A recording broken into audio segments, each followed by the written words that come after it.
Hello and welcome to Hi-Fi Update number 4. Now today could be possibly the most boring hi-fi video I've done yet. And believe me, it's up against some pretty stiff competition. So what have I got for you today? I've got for you today a patch lead. It's a Russ Andrews AC DC link cable for linking a power supply with the device that the power supply actually powers. So okay, why have I bought this cable? As I say, it's just a simple low power cable for connecting power supplies to the actual pieces of hi-fi equipment, and the answer is simply because I wanted to link two things together. Now the first one is the musical Fidelity X10D line stage pre-amplifier, and I wanted to connect it to a power supply. I've got here, and when I bought my phono stage, which is in matching casework to this, it didn't come with a power lead, so I'm now one short. So I needed to order a new one. And it is very simply that the power cable plugs into the back there and then into the device there. Now when you buy the power supply, it actually comes with 4 cables to connect the various pieces of musical Fidelity equipment to it. But I like using Kimber cable in my system, so I sold all the original musical Fidelity ones and I use these cables instead. Now, does using this Kimber cable, aftermarket cable, make any difference really compared with using the musical Fidelity ones? And in all honesty, the answer is probably no. And I'm certainly not going to sit here doing back-to-back listening tests, because frankly I couldn't care less. It's just good practice. I like to have the same cable in my system all the way through, right from the mains right through to the speakers. In my experience, you keep the same cable loom in your system and it pays dividends. The things start to work together in a sort of cumulative fashion and end up being sort of greater, or the whole ends up being greater than the sum of the parts. It's just worthwhile. I say it's just good practice. This thing's only cheap. Russ Andrews had a sale on, so I picked it up. Now, it's not actually using this power supply, because that power supply is actually powering the phono stage, and this is going to be sitting with the main hi-fi system. It's going to be using this one instead. Not quite so flashy looking. This power supply is also made by Russ Andrews. They don't make it anymore, but back when these were being sold new, they made these power supplies. This was actually a bigger, higher quality supply than the one that musical Fidelity made. The transformer and the sort of power supply in there is quite a lot larger than that. It's an AC power supply rather than a DC power supply. And as I say, it can power up to 6 if you want it to, although it will actually just be powering this one. Now, these things will actually feature in a future video. I'm not going to explain why I'm putting them into my hi-fi system just yet. But just showing you, what I'm doing with my hi-fi. I bought this cable, let's say, for this particular purpose. Now, this on its own would make a slightly dull video. So what I'm going to do is actually talk about the cabling in the hi-fi system in general. Actually talk about the whole wiring loom. Now in my hi-fi system I use cable by a company called Kimber Cables. And Kimber Cable make all kinds of cables. But the interesting thing with the cable, or the unique thing with the cable, is this weave. It is literally just the wires plaited together. I mean, you look at these cables, they don't look anything much. Just very basic looking cables, just some copper wire, some reasonable plugs plaited together. There's no shielding. They look like sort of cheap DIY things, to be honest, rather than the usual flashy hose pipes that are supplied in bright colours and have loads of sort of snake oil applied to the sort of sales, the sort of marketing pitch. They're just very, very simple cables. Now the reason they have the weave, and I'll show part of the mains lead because it's easier to see, is to act as noise rejection. If I can just push it open, you can actually see how it's weaved together. All the different wires are weaved together in like a big plait. That acts to reject noise. It's almost same sort of principle as using balanced circuits and balanced cables in hi-fi equipment. So instead of using shielding, it uses a type of noise rejection on the ground and or on the earth part of the circuit. And in my experience, it works very, very well indeed. Now, the system ultimately starts with the mains cables, the thing that most people can't get their head round why these things work. And I understand that, because I couldn't get my head round why they worked initially, and to some extent I still can't. But I know that they do work. I know that they do work very, very well indeed, and that really is where your hi-fi starts, and the kind of cable that's in here is pretty much identical to the cable that I've shown you here. And some people will say, well, there's only the last meter, you know, your house only uses cheapo wiring. My house doesn't. My ring main for the hi-fi uses this. This is literally a little bit of the ring main for the hi-fi that wasn't necessary, so I had ordered a little bit too much, and that was left over. That goes right back to my consumer unit, or fuse box, or switch box, whatever it's called in your country. All the way, just to a single plug that the hi-fi is plugged into. In fact, I've got a separate parallel consumer unit. It doesn't go into the main house unit, it's a completely separate one, connected directly to the electricity as it comes out of the ground.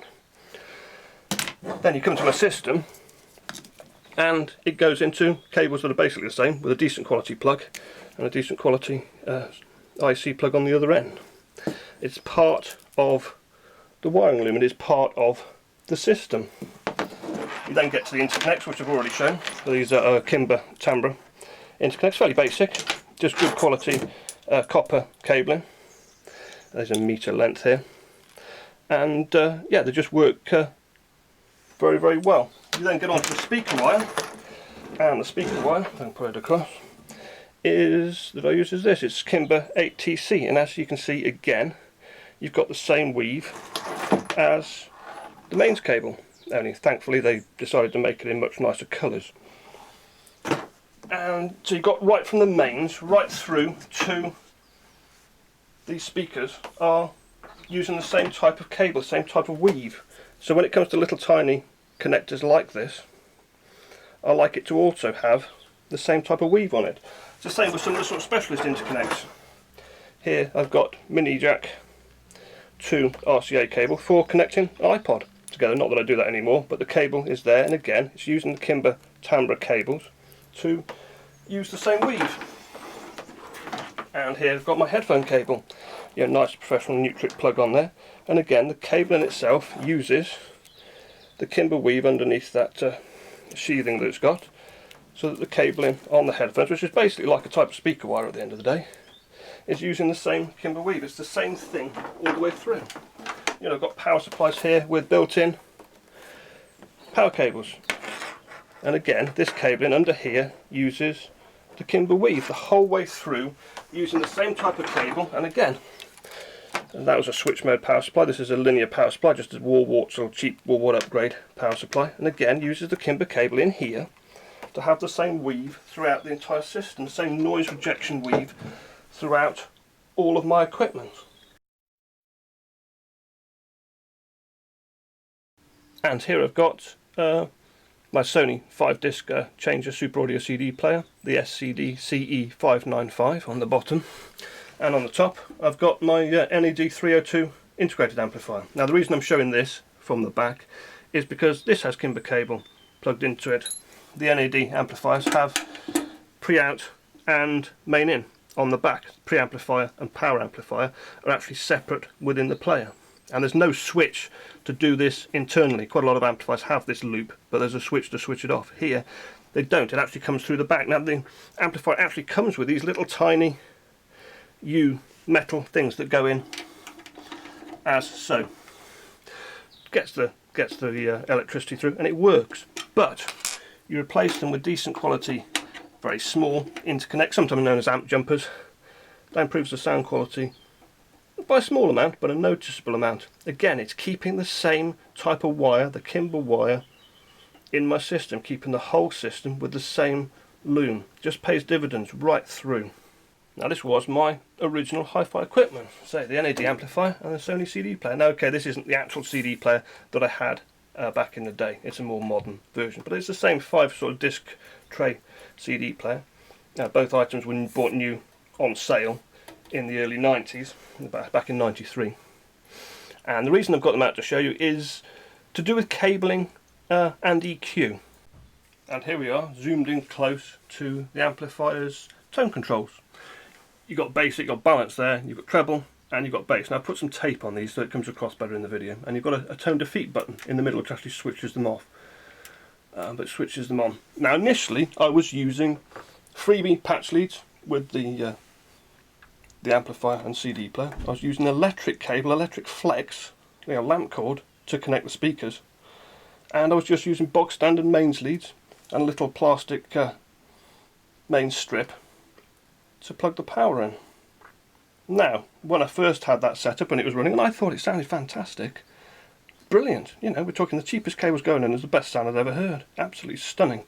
But to get the sound that I wanted, I needed to use the tone controls, and I needed to put them up to maximum, bass and treble, right up to maximum. And if I put them in the 0 position here, sounded flat. If I switch them off, gives a cleaner signal path when you switch them off, it doesn't go through here, so it should theoretically improve the sound. Couldn't hear any difference between having them on, having them off, no difference whatsoever. And I say, to get the sound I wanted, to get the sparkle and the thump, needed it on maximum. That's fine, now it sounded good.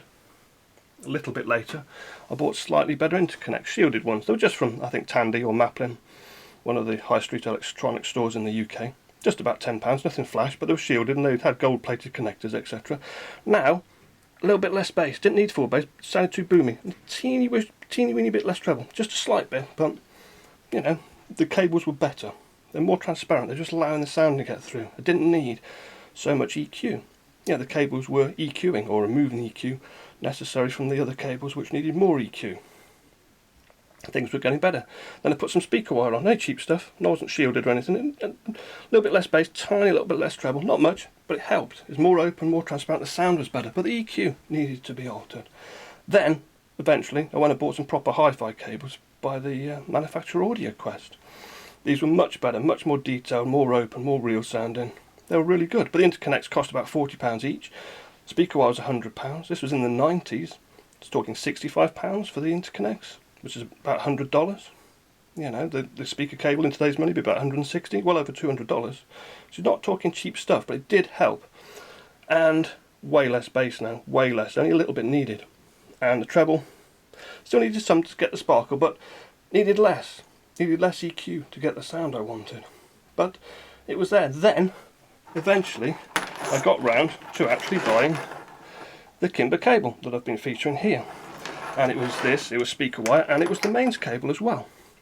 When I plugged that in, didn't need the EQ at all. That cable is so transparent that the EQ was unnecessary. It wasn't just unnecessary, it was an intrusion. You alter this anyway, and it sounded like I was colouring the sound. It sounded awful. So they were put into the 0 position. Now, may as well press the tone defeaters, they're not being used. As soon as I did that, I heard an improvement in sound quality. Switch it back off, muddy, clean. Because the sound wasn't going through here, it improved the sound quality. It wasn't going through as many electrical circuits, cleaner, shorter signal path. With the Kimber cable in place, that was absolutely noticeable. With the other cables, I needed these, and there was no obvious difference when that was pressed in or out. And this is what it's about when you get good cables, and it's got to get this across. Cables are not magical things that magically improve the sound quality of your hi-fi system. They don't. All cables degrade the sound. They're all passive. They can't do anything. But the signal has to go from A to B. And in doing so, it is slightly degraded. Now, if you get good cables, that degradation is very, very small. It is open. It is transparent. And when you hit that point, when you get cabling that is good enough to actually do that, boy, do you notice the difference. It is special. It allows all your equipment to shine. It allows it to sound the way that it should sound. You know, an awful lot of marketing rubbish is talked about when the manufacturers try and sell cables. All you really want is cables that are neutral sounding and open sounding. That's it. Once you've achieved that, it's job done. Now, I'd imagine people watching this video can easily get their head around why things like the speaker wire work. You've got signal going A to B, you want decent cabling. They easily get the head around why the interconnects work. You've got signal travelling from A to B, so you want decent cabling to do it. And these two cables are very, very good. They're very transparent sounding.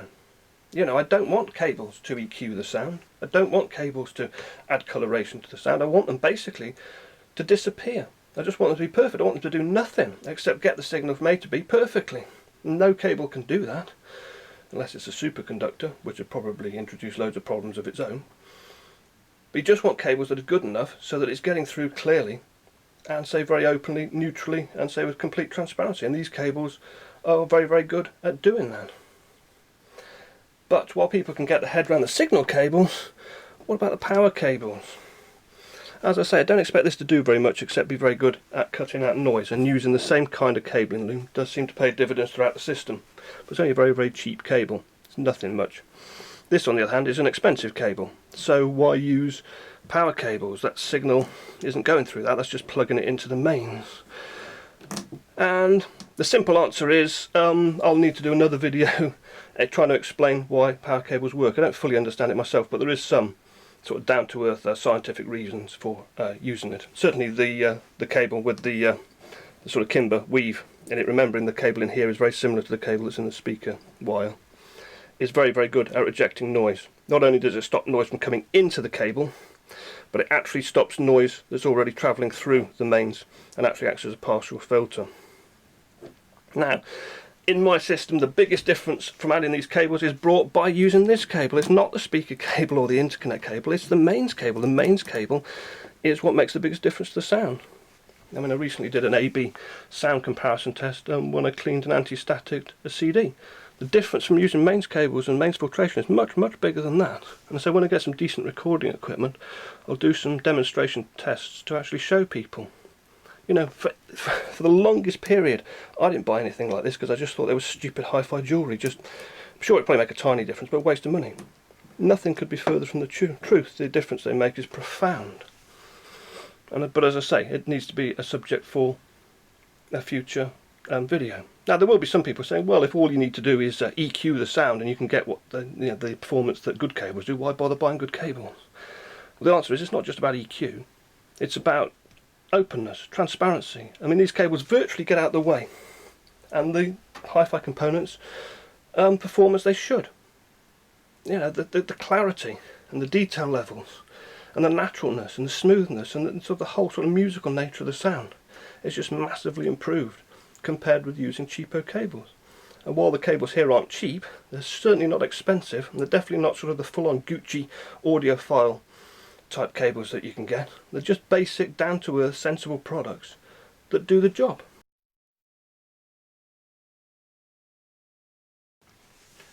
Now, of course, one of the things people always throw at cabling like this is, well, it's all very well having this fancy stuff plugged into your hi-fi, but no one uses this kind of stuff in recording studios. They just use basic wire. And the answer to that is, well, actually, they do use hi-fi cabling in recording studios, certainly the more at market studios that can actually afford it. And I'll give an example. There's a recording studio in the UK called Astoria, and it's actually a houseboat, big houseboat, that's floating on the River Thames. And when that studio was created, I think the houseboat's from back in the 1920s or something like that, but it's when it was converted into a studio, they contacted the Dutch cabling company, Van der Hull, and they completely kitted it out with their cables. Something like 22, 23 kilometres of cabling was put in to create this studio. Phenomenal amount, and it was hi-fi cabling. Now, alright, it wasn't the high-end Gucci sort of exotic audiophile stuff, it was just basic down-to-earth cabling, but it's still proper hi-fi cabling. It wasn't just any old rubbish was put in. Then sometime later, in the early 2000s, one of the engineers who worked there was having quite a lot of success with these mains cables. Yeah, the Russ Andrews mains cables that use the Kimber cable. And, you know, sort of brought it to the attention of the manager of the studio, and they decided to contact the British distributor of the Kimber cable, which is Russ Andrews, and asked them if they could have some of the products down for a review to see if they actually wanted to use any in the studio. So Russ Andrews got a selection of suitable products for studio use, sent them down, and the company gave them a serious and sort of thorough A/B testing for a period of a week. And at the end of the week, when they rang Russ Andrews up, the company were wondering whether they'd actually bother buying any of the products for the studio. And the studio said, yes, so we do want some of the products, we want all of them. And they gave them an order on the spot and wanted it delivered within 3 days because they had an important client coming in. And one of the things they wanted were the mains cables. En masse, masses and masses of these plugged into all the studio equipment. Loads and loads of interconnects, very, very similar to the ones I'm showing here. Plugged in. They even used wooden platforms that I've shown in some of my other videos to put some of the studio equipment on, and even using 3 oak cone feet on some of the other devices. And this is after professional people have done extensive A/B testing. They thought stuff was good enough value for money to actually buy en masse. Okay, the company obviously has plenty of cash, but you know, it would have cost, even with the sort of discounts and things, it would have cost tens of thousands. They obviously thought that it was worth doing, or they wouldn't have bothered. They're a business. And the reason they cited was simply the fact that it was very, very open, very, very transparent. They could do a lot less EQing, and the sound was coming through much clearer and more accurately than it was previously. So, you know, some of this cabling is used in recording studios. Incidentally, the Astoria recording studio is owned by somebody called David Gilmour. You might have heard of him. And if you've listened to the recent Pink Floyd album, The Endless River, some of that album would have been recorded and mixed in the Astoria recording studio, and it would have been recorded and mixed through equipment that is running off cabling like the cabling you're looking at right now. You know, whatever you might think of the sort of later Pink Floyd work and sort of David Gilmour's solo efforts, the one thing you can't deny is that it's very, very well produced. You know, this stuff is used by professionals as well as sort of hobbyists and sort of hi-fi enthusiasts. Why? Because it works, because it's neutral, and because it is transparent.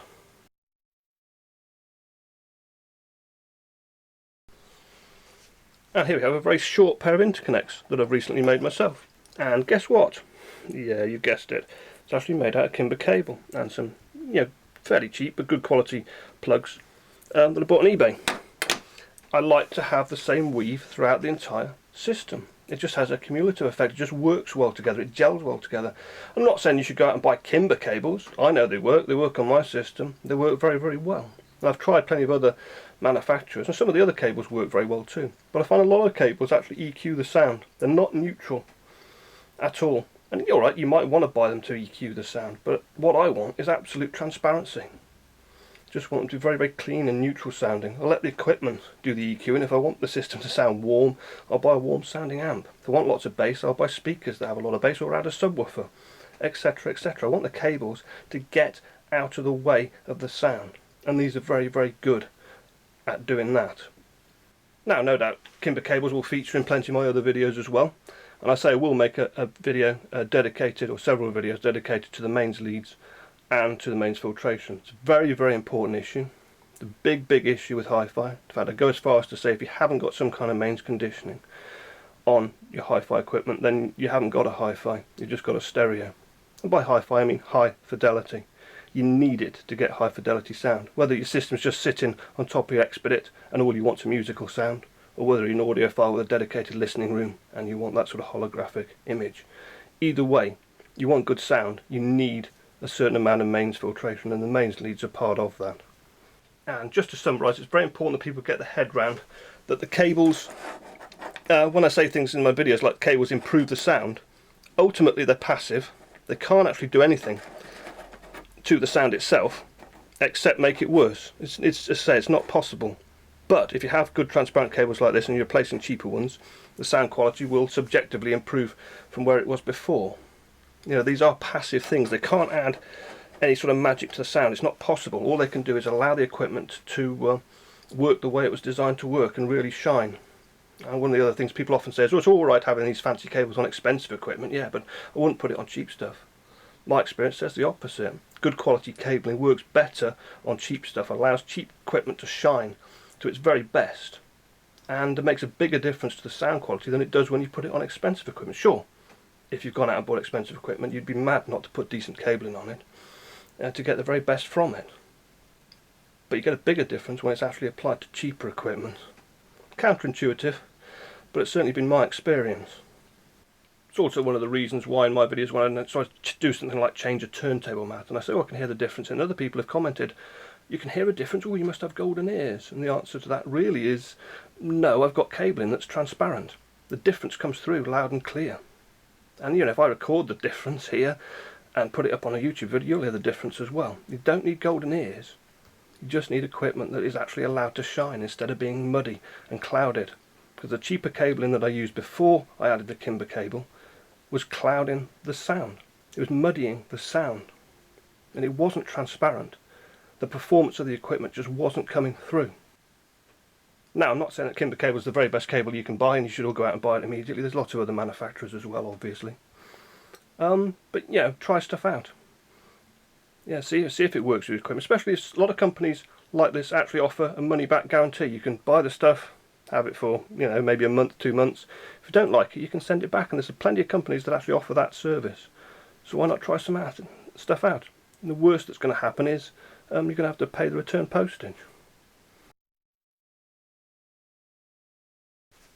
Anyway, I just thought I'd take this opportunity while I bought my little AC/DC power link cable to talk about cabling in general, and try and get the point across that it's not about audiophile this and audiophile that, or techie this and techie that. It's about having cabling that is good enough quality to basically get out of the way and allow your equipment to shine, to come through naturally and come through loud and clear, rather than being muddied and coloured simply by the cables not being up to the job.